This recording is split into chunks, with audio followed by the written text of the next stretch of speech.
आज मैं बात कर रहा हूँ पोटेंशियोमीटर के। पोटेंशियोमीटर के द्वारा हम लोग क्या करते हैं? पोटेंशियल को मेजरमेंट करते हैं। पोटेंशियोमीटर के द्वारा हम लोग एग्जैक्ट वैल्यूज पता करते हैं पोटेंशियल का या ईएमएफ का हम लोग कैलकुलेशन करते हैं। पोटेंशियल डिफरेंस हम लोग वोल्टमीटर के द्वारा भी मापते हैं, लेकिन वोल्टमीटर में होता क्या है कि वोल्टमीटर से ज़्यादा एक्यूरेट पोटेंशियोमीटर मापता है।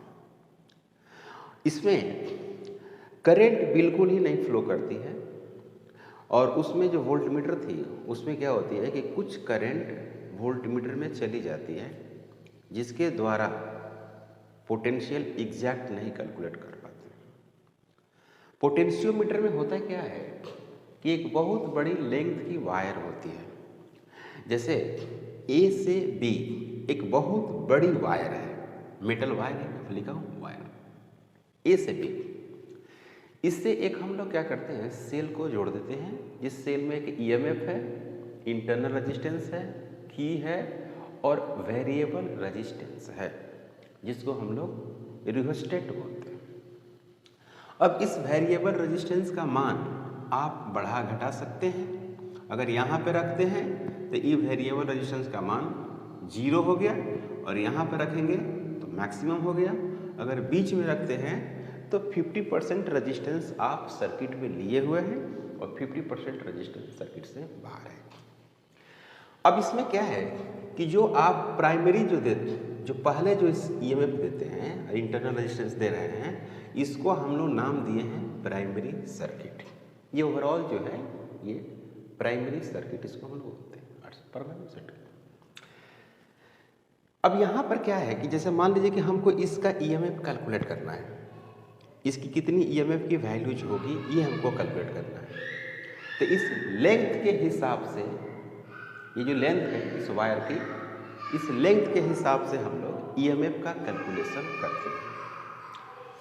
अब यहाँ पे जैसे मान लीजिए कि इसमें इस सेल में हम लोग गैल्वेनोमीटर लगाए हैं और ये गैल्वेनोमीटर को कनेक्ट करेंगे यहाँ से, बिल्कुल है ना, बिल्कुल ऐसे कनेक्ट कर देंगे, है ना।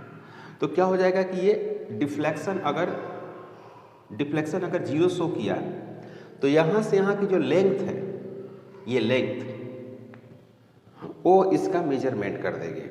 यहाँ पर लिखा हूँ कि if balance length of for standard cell EMF E, अगर मान लेते हैं कि जो बैलेंस सेल है, जैसे मतलब कि इसको वैल्यू मान लेंगे ई है सपोज दैट, तो इज L0 पर वो बैलेंस है, यहाँ से यहाँ तक डिस्टेंस क्या मान लिया हमने, L0।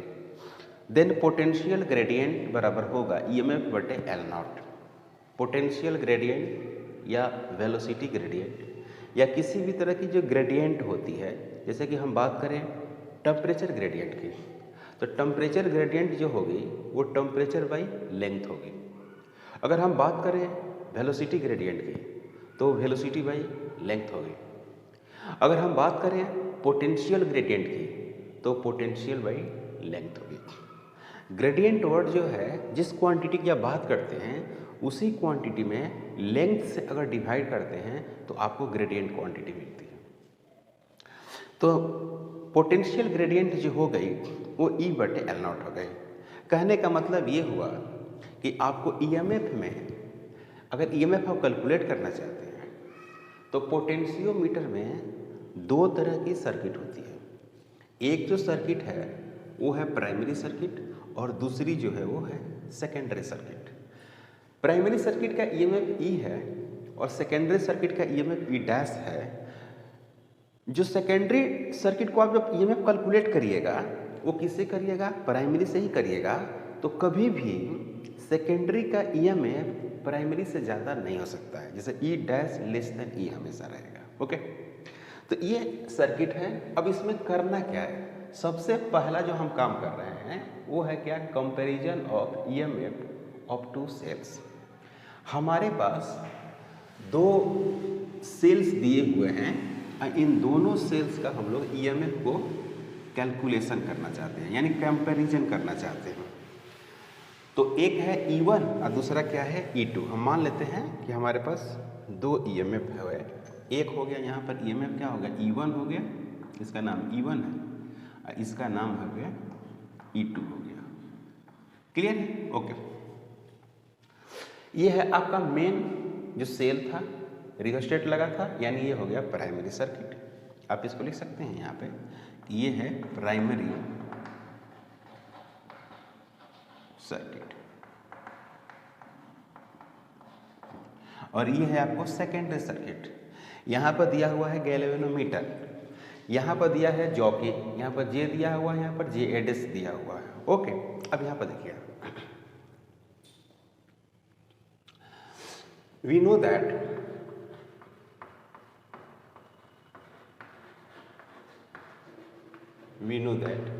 potential gradient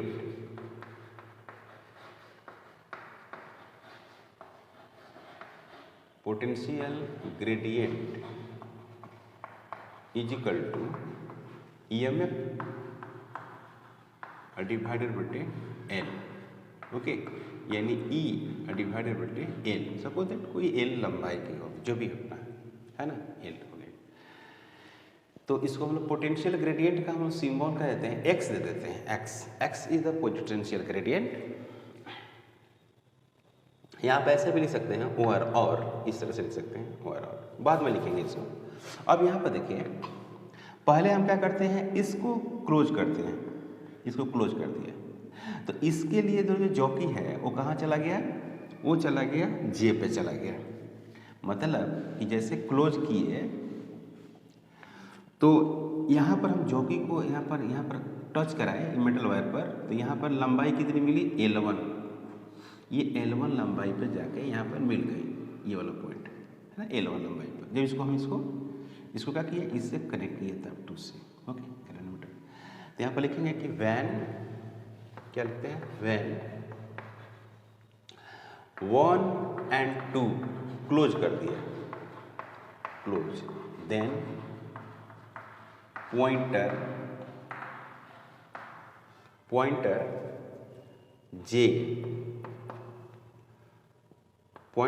जे शिफ्ट, वहाँ पे शिफ्ट कर गए, then galvanometer does not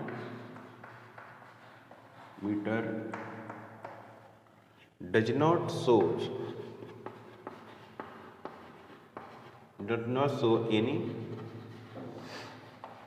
deflection। Okay, when 1 and 2 close then point, तो क्या लिख सकते हैं यहाँ पर, X is equal to E1 divided बटे L1। Again when 2 and 3 close,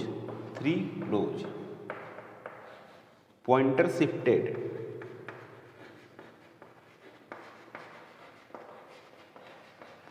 shifted J dash के पास पॉइंटर शिफ्ट कर गया, J डैश, ये J डैश है, और ये J जो डैश है वो कितना लेंथ में है, ये हो गया L2 लेंथ में। J डैश जो है वो L2 लेंथ पर शिफ्ट कर गया, तो इसको क्या करना पड़ेगा, इसको हटा दीजिए आप यहाँ से। ओके, इसको आप क्लोज कर दीजिए, इसको क्लोज कर दिए, 2 से 3 क्या कर दिए, क्लोज कर दिए। तो यहाँ पर लिखेंगे क्या, X is equal to E2 और क्या लिखेंगे, L2। ये हो गई आपको सेकेंड, ये हो गया आपका क्या, फर्स्ट। ये हो गई फर्स्ट, ये हो गई आपकी सेकेंड।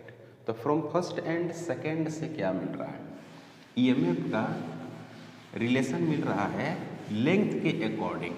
यहाँ पर लिखेंगे from first and second, from first and second, first and second से क्या लिख सकते हैं, E1 डिवाइडेड बटे L1, E2 डिवाइडेड बटे L2। तो E1 डिवाइडेड बटे E2 is equal to L1 divided बटे क्या, L2। तो कंपैरिजन ऑफ EMF क्या है, comparison of EMF with length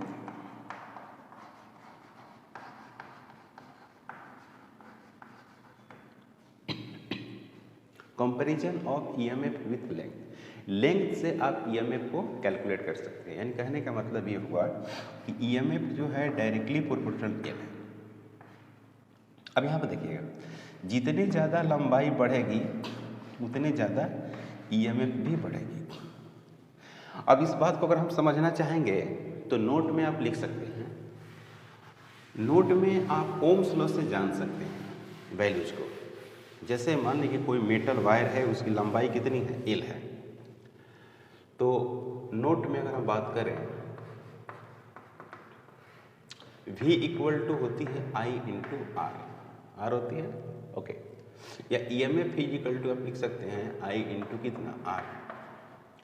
तो EMF फिजिकल टू हो गई I, यहाँ पर हो गया R का वैल्यू कितना होगा, रो एल डिवाइडेड बटे एरिया।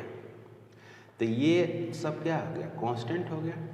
तो EMF फिजिकल टू है ना, इसको नाम लेते हैं x इंटू एल। इसी को वेलोसिटी, इसी को पोटेंशियल ग्रेडियंट बोल रहे हैं। EMF बटे क्या, L, और x बराबर क्या हो जाएगा, I रो डिवाइडेड बटे एरिया। ये कांस्टेंट वैल्यूज है। चूंकि वायर की मोटाई हर जगह सेम है तो एरिया क्या होगी, सेम होगी, उसमें करंट भी क्या होगी, सेम होगी। और वायर एक ही मटेरियल का बनी हुई है तो उसमें जो रजिस्टिविटी होगी वो भी क्या होगी, सेम होगी। यानी कहने का मतलब है कि पोटेंशियल जो ग्रेडियंट है वो x is equal to I rho बटे एरिया है। इसको बोलते हैं potential gradient,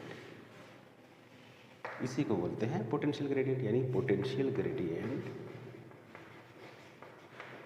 potential gradient V बराबर IR, EMF equal to IR।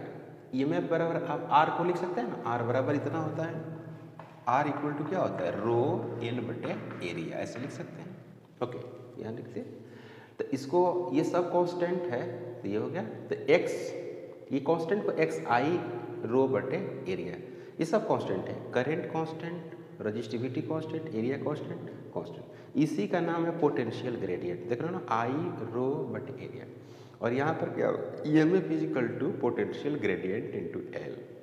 Potential gradient is equal to E बटे एल। क्लियर, यहाँ तक कोई डाउट नहीं। बस आपको ये याद रखना है कि EMF का जो हम लोग कंपैरिजन करते हैं थ्रू द लेंथ करते हैं, है ना भाई। लेंथ से EMF को हम लोग कैलकुलेट करते हैं। ये बहुत पूछता है, नीट में बहुत पूछा है। सेकेंड एप्लीकेशन है इसका, कैलकुलेशन ऑफ इंटरनल रेजिस्टेंस। कैसे हम लोग इंटरनल रेजिस्टेंस कैलकुलेट करते हैं, कैलकुलेशन ऑफ इंटरनल रेजिस्टेंस की कैलकुलेशन कर रहा है, ओके। तो सबसे पहली बात कि ये जो की है, एक बार हम ओपन रख सकते हैं, इसको क्लोज कर सकते हैं, है ना भाई। जब इसको हम ओपन रखेंगे तो ये हमको EMF मिलेगी और सीधे कहाँ चली जाएगी पता है, उस पॉइंट पर चली जाएगी, L1 पे चली जाएगी। मतलब कि ये जॉकी हो गई, फिट कर गई। और जब इसको क्लोज करेंगे तो ये L2 हो जाएगी और यहाँ आ जाएगी, सही है, ओके। L2 है ये जो लेंथ है वो L2 है। तो क्या करते हैं कि नाउ इसकी पोटेंशियल डिफरेंस कुछ होगी, इसकी पोटेंशियल डिफरेंस, ओके। तो now potential difference of cell, potential difference of cell, cell की पोटेंशियल डिफरेंस V। तो क्या लिखते हैं इसको, इसको लिख देते हैं क्या, V is equal to E plus I R, ऐसे लिखते हैं। V is equal to small r इसकी इंटरनल रेजिस्टेंस है, इस सेल की इंटरनल रेजिस्टेंस क्या है, स्मॉल r है। और E क्या है, EMF है। और V क्या है, पोटेंशियल डिफरेंस है, पोटेंशियल डिफरेंस, सॉरी। तो ये क्या है, करंट यहाँ से निकाल रही है ना, करंट निकाल रही है, तो यहाँ पर क्या हो जाएगा, माइनस, डिस्चार्जिंग हो रही है, ओके।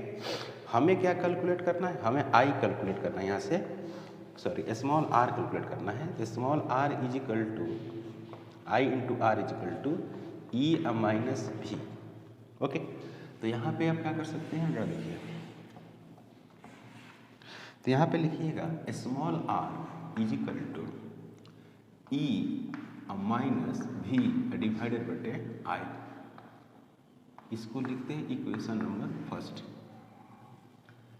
इसको इक्वेशन नंबर क्या मान लेते हैं, फर्स्ट मान लेते हैं। ओके, और फिर क्या करते हैं, v बराबर I R, v is equal to I into R, तो आई इजिकल टू वी बटे are.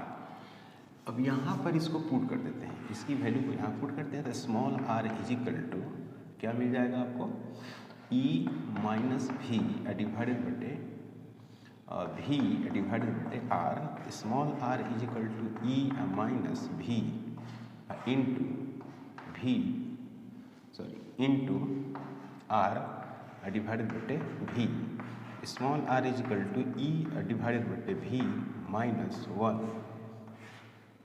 That is v divided बटे v into capital R, small R is equal to E divided बटे v minus 1 into capital R. इसको लिखेंगे equation number first.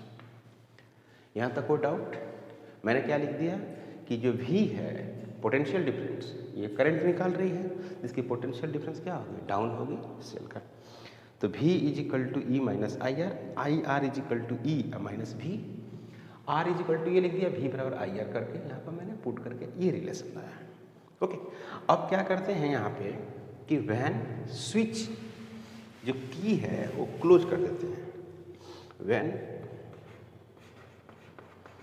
Van के is open, के को open करते हैं तो सारे करंट इधर से जाएगी। सो L1 shifted,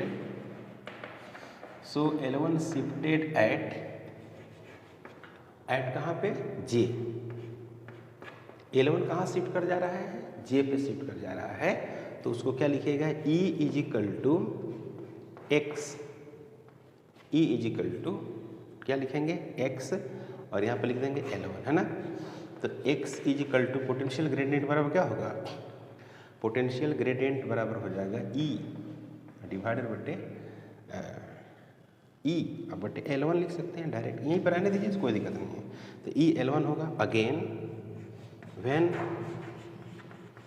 when K is closed, K is क्या है, क्लोज्ड, सो L2 शिफ्टेड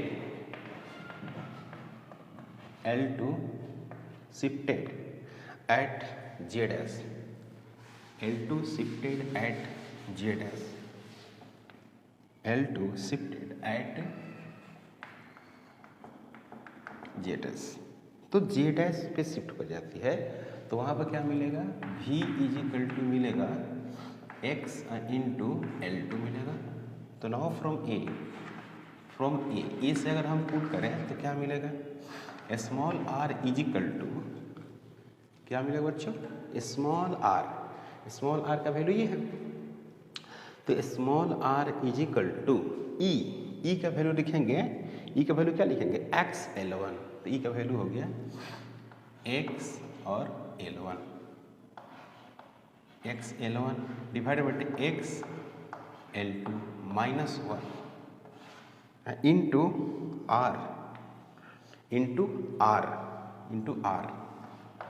तो यहाँ पर लिखेंगे x से x कैंसिल हो जाएगा, ये हो गया L1 डिवाइडेड बटे क्या होगा, L2 माइनस 1 इंटू कितना हो गया, कैपिटल R। ये बहुत इंपॉर्टेंट फार्मूला है, और इस फार्मूला की खास बात देखिए, ये होगा एक इंपॉर्टेंट फार्मूला। ओके, अब यहाँ पर जो L2 है, L2 यहाँ से यहाँ तक है, और L1 क्या है, यहाँ से लेकर यहाँ तक है। तो L1 क्या है, L1 ग्रेटर देन L2 होगा, L1 ग्रेटर देन L2 होगा, तो नाउ R जो होगा ऑलवेज क्या रहेगा, पॉजिटिव रहेगी ना। ये फार्मूला है इंटरनल रेजिस्टेंस कैलकुलेट करने के लिए। अगर आप किसी सर्किट का इंटरनल रेजिस्टेंस कैलकुलेट करना चाहते हैं तो इस फार्मूला से आप बहुत आसानी से आप इसको सॉल्व कर सकते हैं, जो बहुत इंपॉर्टेंट फार्मूला है। क्लियर है, यहाँ तक किसी को कोई डाउट नहीं। ओके, तो ये था आपको ईएमएफ का दो महत्वपूर्ण इम्पॉर्टेंट है, बहुत इम्पॉर्टेंट है। एक तो है कि इंटरनल रेजिस्टेंस कैलकुलेट करना, और दूसरा है ईएमएफ का कंपैरिजन करना, जो अपने आप में बहुत ही इम्पॉर्टेंट है। Okay, D